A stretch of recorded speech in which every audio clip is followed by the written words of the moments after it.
আসসালামু আলাইকুম। ব্যাংকটেক চ্যানেলে আপনাদের সবাইকে স্বাগত জানাচ্ছি। আজকে যে বিষয়টা নিয়ে কথা বলবো সেটা হচ্ছে যে শিক্ষানবিশ কেন্দ্র ব্যবস্থাপকের রেজাল্ট নিয়ে।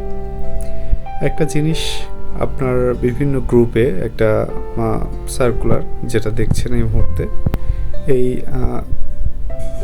নিয়োগের ব্যাপারটা আসলে ঘুরপাক খাচ্ছে বিভিন্ন গ্রুপে, এবং আপনারা আসলে অনেকেই চিন্তিত যে আসলে কি রেজাল্টটা হয়েছে নাকি এটা আসলে ভুয়া, মানে এই চিঠিটা কি সত্য নাকি মিথ্যা, এই বিষয়টা নিয়ে অনেকেই অনেক কনফিউশন আছে।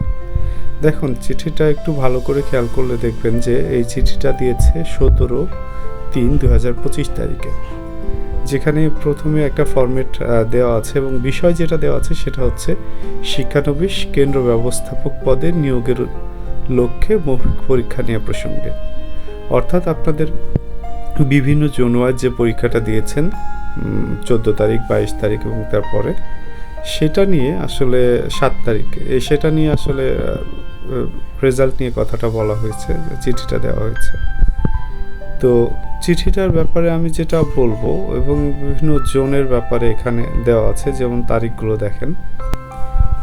দেওয়া আছে দেখেন 11, 12, 13, 18, 19, 25 এবং 26 এপ্রিল 2025 ও 2 মে 2025 তারিখে আপনার সকাল 10টার সময় বিভিন্ন জোন ওয়াইজ ভাইভা অনুষ্ঠিত হবে।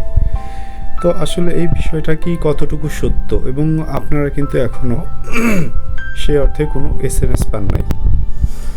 তো SMS না পাওয়া পর্যন্ত যে চিঠিটা আছে, চিঠিটার সত্যতা নিয়ে অনেকে আসলে অনেক সন্দিহান যে আসলে চিঠিটা কতটুকু সত্য।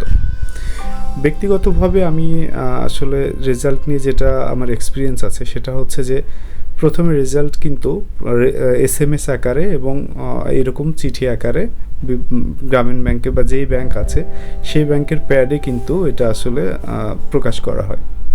এখানে যে বিষয়টা খেয়াল করছি, একটা সাদা কাগজে আসলে সেরকম কোনো প্যাড বোঝা যাচ্ছে না, এবং সবচেয়ে বড় বিষয় হচ্ছে আপনার রেজাল্ট পাবলিশ করার একটা সবচেয়ে বড় মাধ্যম হচ্ছে যে আপনার তাদের ওয়েবসাইট।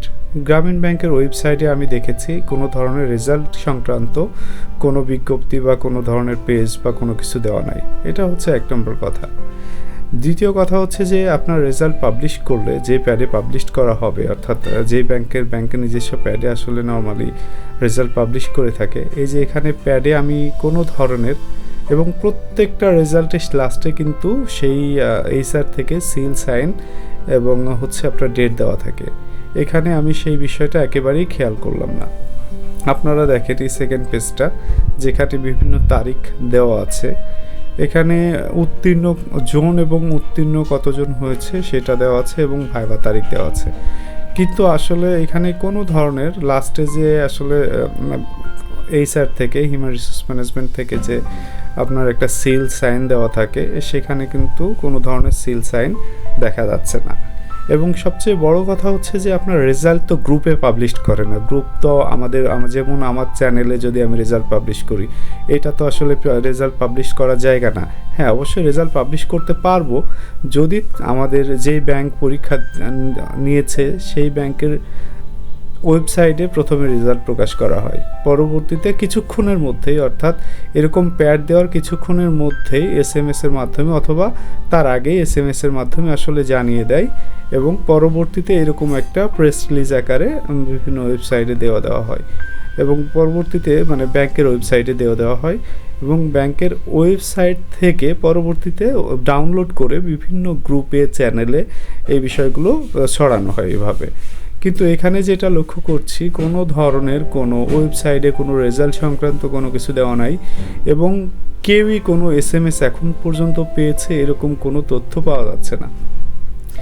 সুতরাং আমার কাছে এখন যতটুকু অভিজ্ঞতা আছে এবং যতটুকু আমি আপনাদেরকে আপডেট দিয়েছি এখন পর্যন্ত, যদিও বলেছি রেজাল্টটা অনেকটা রেডি অবস্থায় আছে, বাট এই রেজাল্টের সত্যতা নিয়ে আমার যথেষ্ট সন্দেহান আছে, এবং আমার কনফিউশনটা আরও বেড়ে গেল, কারণ ওয়েবসাইটে আমি গ্রামীণ ব্যাংকের ওয়েবসাইটে কিছুক্ষণ আগেই গেলাম এবং সেখানে রেজাল্ট সংক্রান্ত রিক্রুটমেন্টে গিয়েছি এবং ক্যারিয়ারে গিয়েছি।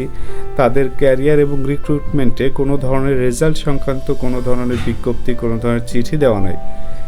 এই চিঠিটা এবং এই যে চিঠিটা দেওয়া আছে সেই চিঠিতেও কোনো ধরনের সিল সাইন কোনো কিছুই দেওয়া নাই, এবং এমন কোনো গত 2 দিন হয়ে গেল, গতকালকে এবং আজকে একজনও কোনো ধরনের SMS পায়নি। সো এইটার বিশ্বাসযোগ্যতা নিয়ে যথেষ্ট প্রশ্ন আছে, যদিও এটা সময় বলে দেবে, বাট এখন পর্যন্ত আপাত দৃষ্টিতে যেটা মনে হচ্ছে এই রেজাল্টটা আসলে সঠিক না বলে আমি মনে করছি। পরবর্তীতে যদি আমি কোনো ধরনের আপডেট পাই বা সঠিক কোনো তথ্য পাই আমি আপনাদেরকে নিশ্চয়ই জানিয়ে দেব, বাট এই রেজাল্টের সত্যতা নিয়ে আসলে আমার খুবই কনফিউজড আছে। আমি নিজেও অনেক সন্দেহান এবং আমি নিজে ব্যক্তিগতভাবে মনে করি, ব্যক্তিগত মতামত, যে এই রেজাল্টটা আসলে 100% অথেন্টিক না, এবং এর কোনো অথেন্টিসিটিও পাওয়া যায়নি, যেহেতু যেই ব্যাংকই রেজাল্ট পাবলিশ করুক না কেন অবশ্যই তাদের ওয়েবসাইটে প্রথমে পাবলিশ করবে। গ্রামীণ ব্যাংকের ওয়েবসাইটে আপনারা যেয়ে দেখেন কোনো ধরনের কোনো রেজাল্ট পাবলিশের কোনো নোটিশ এখন পর্যন্ত প্রদান করা হয়নি, এবং কোনো ধরনের কাউকে SMS মাধ্যমে জানিয়ে দেওয়া হয়নি। বা নর্মালি অন্যান্য ব্যাংকের ক্ষেত্রে যেটা হয়, রেজাল্ট পাবলিশ করলে প্রথমে আপনার SMS চলে আসে, তার কিছুক্ষণ পরে এইরকম একটা নোটিশ বিভিন্ন গ্রুপে আসে, এবং সেটা হচ্ছে আপনার বাংলাদেশ ব্যাংকের ওয়েবসাইট থেকে কালেক্ট করা হয়, কারণ প্রথমে রেজাল্টটা ওয়েবসাইটে দেওয়া হয়। সেই ক্ষেত্রে গ্রামীণ ব্যাংকও ভিন্ন, আগের বার যেটা করেছিল অন্যান্য ব্যাংকের মতোই প্রথমেই নোটিশ বোর্ডে আপনার তাদের নিজস্ব ওয়েবসাইটে রেজাল্টটা পাবলিশ করে, কিন্তু এইবার শুধুমাত্র বিভিন্ন গ্রুপগুলোতে দেখতেছি এই রেজাল্টটা, এবং অনেকেই অনেক বিভ্রান্ত আছেন যে কত মার্কস আমি পাস করেছি কিনা। এটা আসলে এরকম হওয়ার কোনো কারণ দেখি না, যদিও আমি চেষ্টা করব যে আগামী কালকে গ্রামীণ ব্যাংকের হেড অফিসে একটা ফোন দিয়ে তাদের সাথে যোগাযোগ করার এবং কথা বলার যে আসলে রেজাল্টের অথেন্টিসিটি কতটুকু। আগামীকালকে ভিডিও পেতে চ্যানেলটি সাবস্ক্রাইব করে আপনার সঙ্গে থাকতে পারেন। আমি ওনাদের সঙ্গে যোগাযোগ করার চেষ্টা করব, এবং ওনাদের সঙ্গে যদি যোগাযোগ করতে পারি তাহলে 100% আপনাদের নিউজটা দেব। তবে এখন পর্যন্ত আমার যে এক্সপিরিয়েন্স সেটা হচ্ছে যে এই রেজাল্টের কোনো সত্যতা আমার কাছে মনে হয়নি সত্যতা আছে, এবং আমার কাছে এটা আসলে অথেন্টিক মনে হয়নি। পরবর্তীতে আগামীকালকে আপনাদের গ্রামীণ ব্যাংকের হেড অফিসে কথা বলে আপডেট জানাবো।